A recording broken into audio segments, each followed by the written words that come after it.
Hi, I'm Dio, and welcome to Court Watch, where we talk about the importance of keeping eyes on the judicial system, advocating for vulnerable people targeted by this system, and exploring the best ways to protect ourselves and each other while we work to abolish the system. Before we start, keep in mind I'm not a lawyer, and this is not legal advice. My experience and knowledge is most relevant to New York State, and variances may occur depending on the laws where you live. Today, I'm going to share a little bit about me and why I started and continue watching court and encourage you to do the same. My first experience watching court was in 2021 during a time of heightened activism locally in support of Black Lives Matter. A protest I attended in Saratoga Springs, hosted by Saratoga Black Lives Matter, resulted in Saratoga Springs police violence and overreach toward protesters. In fact, it was enough to shock the relatively conservative local media into taking a deeper look at this specific police department. It even became the catalyst for an attorney general investigation. Myself and numerous other attendees and people from the broader community showed up to observe the proceedings for activists that had been arrested at this protest, and we wanted to show solidarity and support for those facing charges. The court officers and local police initially refused to let any of the public in, which is against the law, although myself and a small number of people found creative ways to defy this illegal obstruction of transparency, and we went in anyway. I'll share more about that in a later video. Now, since then, I've observed court when requested by various activist groups. I've also observed criminal, civil, and eviction cases, but most of my observation has been for evictions, and that's because of an experience I had a year after my first court watch. In the summer of 2022, my landlord brought a retaliatory eviction case against me. Prior to my hearing, I was fortunate to connect with an organization in New York City called New York Right to Counsel. We'll talk more about them in a later video. Right to Counsel helped me send out a call to action to pack the court. When we got to the trial, more than three-quarters of the court was filled with people there to support my partner and I.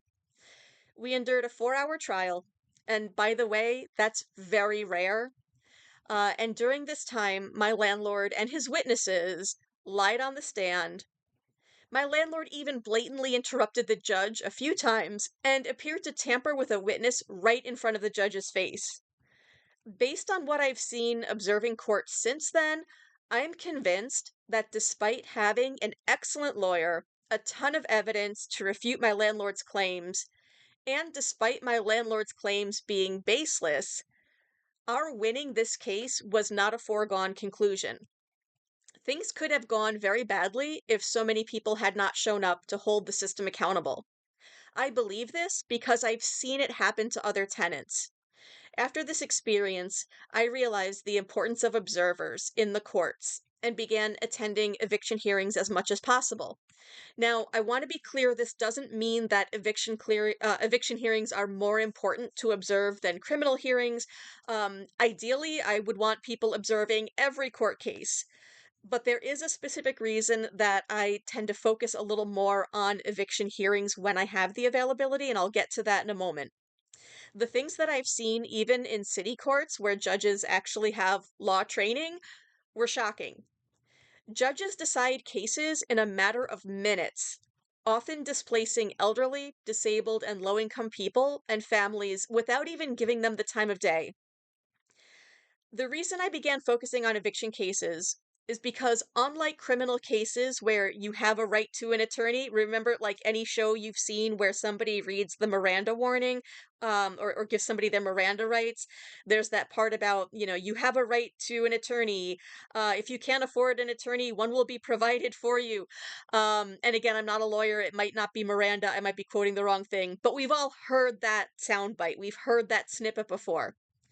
What people don't realize sometimes is that only applies to criminal cases. Now, it's good that that exists, right? Like, I'm not saying that that shouldn't exist.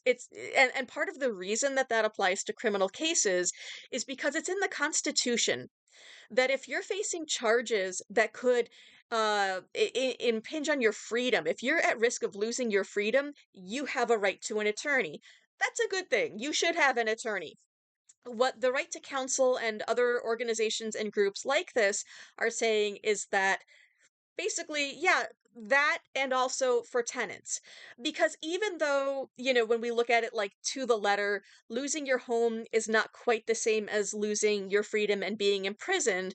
Houselessness, evictions, the outcomes associated with these things, the trauma, the poor health outcomes, the fact that so many people and families struggle to get on their feet after an eviction, and the downward spiral into houselessness and even chronic houselessness just from one eviction is so serious that I believe it's, in a way parallel, not exactly the same as losing your freedom, but in a way it's parallel.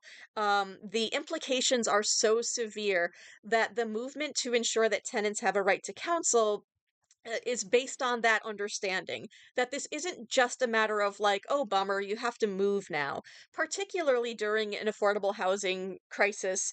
And we'll talk more about that in later videos. So, with the understanding that, if you're a tenant, there's no public defender for you. You'll be lucky if you can find a lawyer who will take your money if you have the money to pay. And we'll talk more on that in a later video as well. So the average tenant comes to court with no lawyer. However, I believe the statistic is close to 97% of landlords do have lawyers when they show up to evict a tenant. Their landlord, the judge, and other court personnel basically steamroll over tenants' rights in court. And after observing this a few times, I began talking to tenants before the hearings, sharing information that I've learned, and advocating that they contact our local legal aid and one of the few, very few local lawyers who represent tenants. In the process, I've learned a few easy steps that I can share with tenants, and I will share in future videos that can help people at least buy more time, and that's a huge thing, by the way, getting a 14-day adjournment, which we'll take a deep dive into another time. That 14 days can make the difference between whether someone's legal aid attorney can show up or whether that person can follow up and contact legal aid or try to find an attorney on their own or at least get their paperwork together a little bit better, or bring in witnesses. That 2 weeks can be a lifesaver. So there's some steps that you can take to try to buy more time. There's ways that tenants can make a stronger defense if they have to defend themselves. Um, in some places, like for example in New York City, tenant advocates have organized massive, militant, amazing responses to the eviction pipeline. And it's great. The things they're doing are wonderful and it's saving people's homes and it's saving people's lives. But in many places, we aren't as aware, we're not as organized, and so people are being forced from their homes daily and many times illegally. One thing you can do to make the difference in the lives of tenants and other low income people is to organize your neighbors and community to observe court cases. Go to court together, or organize a calendar where you take shifts and take turns going, or go alone at first to feel it out for yourself. Learn about the laws and resources available to the people in your community. I'll share those that I've learned, but each jurisdiction might have slightly different procedures and local laws. Get to know lawyers in your community who represent tenants exclusively. Learn who among your local media are tenant friendly. And of course, create your own tenant friendly media. If every single eviction case on the books was forced to go to trial, the system would collapse. The courts depend on tenants not showing up or caving in and having their rights violated with impunity. Organizing court observation can help ensure people's rights are upheld. And forcing trials wherever the tenants want this outcome can do more to improve affordable housing and stop evictions than any law that, quite frankly, won't be followed under this current system anyway. So that's all for now. Like and subscribe, and I will see you next time. And don't forget to check your local court calendar or make a phone call, find out when eviction cases are being heard, and show up with your pen and paper or just yourself to observe. Take care.